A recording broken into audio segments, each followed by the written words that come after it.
Welcome, here I've got the Doogee S60 and I'm gonna show you how to turn on and off the camera sounds at this device.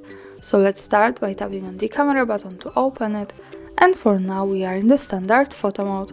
Let me take a picture by tapping on the center here, and now we can hear the sound of the shutter.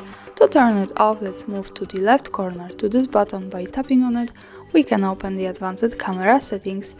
Now let's slide a little bit. At the last position we have the capture sound option, so by using this button we can turn it off.